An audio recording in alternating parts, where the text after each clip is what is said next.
Hi guys, welcome to Chuck's Corner. This is a different kind of a video. I don't think I've ever done one of these. It's an instructional video. All right, so let me get a quick drink of coffee. All right, for you aspiring magicians out there, maybe there's some people that want to get into magic that are in the viewing audience or want to make balloon animals. That's what this is about. I'm going to teach you how to make the basics. Here we have a birdie sitting in the swing. One of my favorites, the poodle. We're not going to get into real big, complex ones. Here is, this would be like a mouse type of a thing, okay? And oh, boys love this, swords. I mean, man, I'd make these kids be, you gotta watch. Nobody pokes their eyes nowadays, you know. This is kind of cute, a turtle. All right. And you know what? You can even do magic with a balloon animal. I'll show you what I'm saying. Watch. If I was to just get this balloon animal type of thing, this little balloon, a bubble appears from nowhere. All right, you can actually take it off. All right, and it reappears. And I'll teach you how to do that. Very, very simple. All right, let me have a seat. I don't normally sit at Chuck's Corners, but I'm going to take a couple minutes out. I'm not going to make it. I don't like long videos. You know that. Here we have your standard balloon animals. These come in all different sizes. You want to get the standard size, which is like a pencil balloon. You could get them in a gross. That's 144 of them. Now, I've made balloon animals for birthday parties consistently for over 30 years. Now I do it by request. If they ask, do I do that? I could throw it in. You know, to be honest with you, it got kind of old after a while. And these are a little bit larger. See the actual thickness of these things. They're somewhat larger. So you could use it for different things. If you're going to make a flower stem or something, you can combine them. But we're just going to stick to the basics today. First thing you're going to do, give it a stretch. All right? And you can put baby powder in here and shake it around. All right? That kind of keeps it so they don't stick together. You should use a pump. Now, I know guys that refuse to use a pump. I don't know why. It's like a macho type of thing. You're going to get dizzy and fall, and you're going to hit your head. I use a pump. I always did. All right, we're going to start with a poodle. You're going to blow it up just maybe a little over a foot. Let a little air out. You're going to tie it. All right, to make a poodle, you're going to go make several little circles. 1, 2, 3, 4. And that just fell apart. I'm going to start again. You want to make it so it holds tight. All right, 4. You're going to put it together and twist it. So that's the poodle's top of the head. That's his nose. Now he needs a neck, some feet. You're going to go 1 bigger one, 2 small circles. There's a second one, and 1 bigger one finally. Put it together. Isn't that cute? That's his front feet. Now his back. And you're going to do the same thing as you did in the front.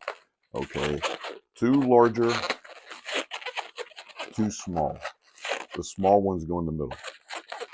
All right. So there you go. You have a poodle. To make his tail, you do pretty much what I did with the trick.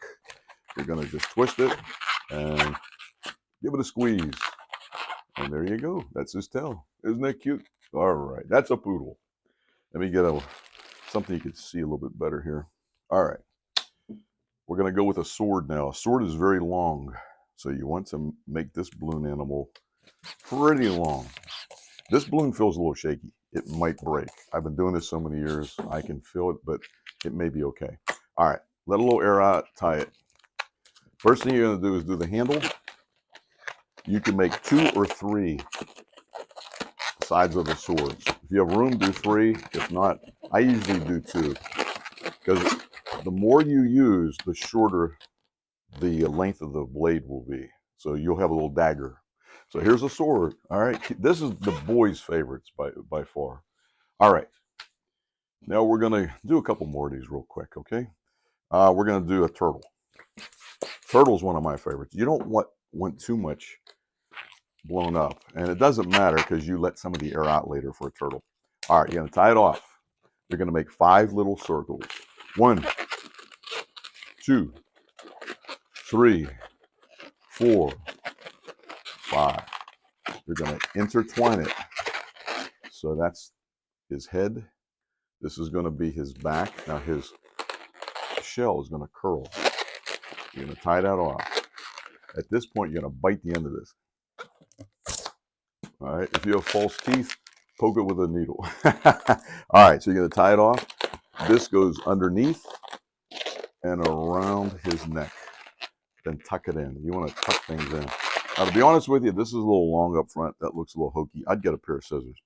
All right. You can even draw eyes on there. I mean, you could take your time and really do that if you want. It's just that I do so many shows.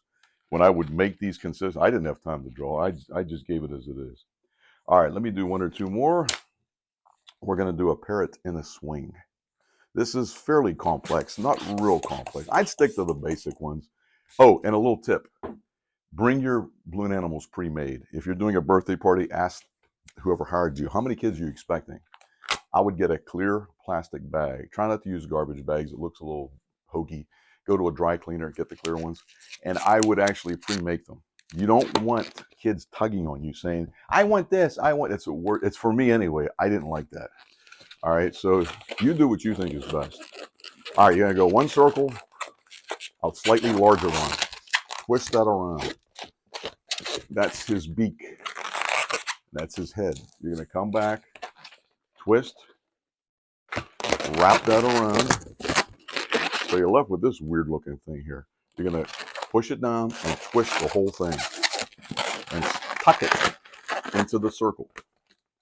So there you have a birdie in the swing. Isn't that cute? These were very popular too. It's kind of cute. All right, I'm going to show you how to do that trick before I forget. You want to weaken some of this. Go about 2 inches, 3 inches down. Weaken that. Weaken another part. All right. We'll see. Watch, it probably won't work when I'm on camera. I'm going to use the pump. Told you, don't try and blow this up. It's not good. I don't know why people do that. All right, you want to get a little circle going here. That may be a little too small, but you'll get the idea. All right, so there you go. So when you squeeze this, it'll travel below. Okay, so it's just like the poodle's tail. So you're going to secretly give it a little squeeze, and it goes up. Now, what I would do is maybe start with it down here, and you're going to, of course, hide the part with your hand where it's going to come up. I'd blow up another blue balloon, make another circle, snip it, and have it palmed. So what you could do is squeeze, that goes up, and you could apparently pluck it off. You could put it in your pocket and make it reappear, you know. Give it a little squeeze, boom, it reappears. Then you could go in and act like you took it and make it reappear. So you can actually do magic with these things. Let your imagination run wild. You'll come up with a bunch of ideas. All right, so there you have a tutorial. I don't think I've ever done this before. I hope you've learned something. I want to pass this information along because I've been using balloon animals for many, many years. Thanks for stopping by, guys. Have a great day.